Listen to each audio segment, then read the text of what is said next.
Masakit sa bulsa ang pagpapa-ultrasound at mammogram ng mga babae. Ang magandang balita, magiging libre na yan sa konsulta package ng PhilHealth.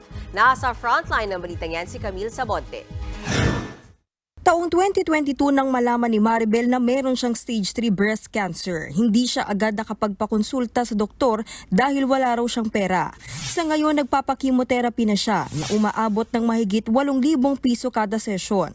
Sa isang taon, 7 hanggang 8,000 piso naman ang nagagastos niya sa pagpapamammogram sa isang pribadong ospital. Iba pa yan sa nagagastos niya sa mga iniinom niyang gamot buwan-buwan na aabot sa mahigit 11,000 piso. Kaya si Maribel butas ang bulsa sa gamutan. Since na-diagnose ako last 2022, I think nasa 6 times na ako nagmammogram. Kada mammogram ko naman, actually nilalapit ko sa alaga sa malasakit yan, ma'am. And then naglalabas pa din kami kahit na ganun. May nilalabas pa rin na cash out sa amin dahil hindi naman lahat covered. Ngayon, matutulungan na kahit papano ang mga pasyenteng gaya ni Maribel dahil sa idinagdag na libreng serbisyo ng PhilHealth. Kabilang dito ang libreng pagpapa-ultrasound at mammogram para sa PhilHealth members. Kaluwagan sa amin, ma'am, dahil sa katulad ko nga pang cancer patient, na kada treatment is libo-libo ang ilalabas mo, katulad hindi naman namin wala naman kaming kakayahan. Sa ngayon, inihahanda pa ng PhilHealth ang guidelines para rito. Target nilang simulan ng libreng serbisyo sa Hunyo.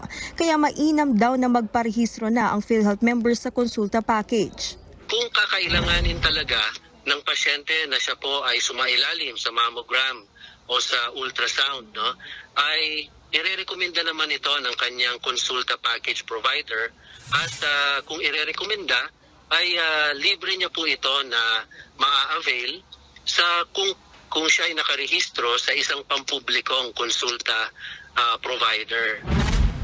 Yun nga lang, kung sa pribadong ospital gagawin ang mammogram service ng PhilHealth, may kailangan pa ring bayarang 900 pesos ang pasyente. Para sa isang breast cancer support group, malaking tulong na rin ito. Karamihan daw kasi sa mga breast cancer patients sa bansa ay huli na akong magpagamot dahil sa mahal na gamutan.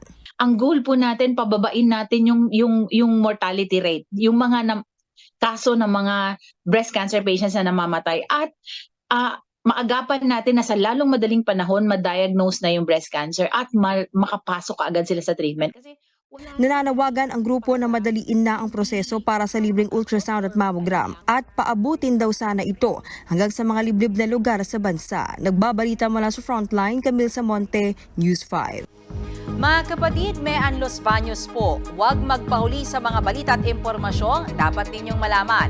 Para sa mas malawak na balitaan at diskusyon, mag-follow at mag-subscribe sa social media pages ng News 5.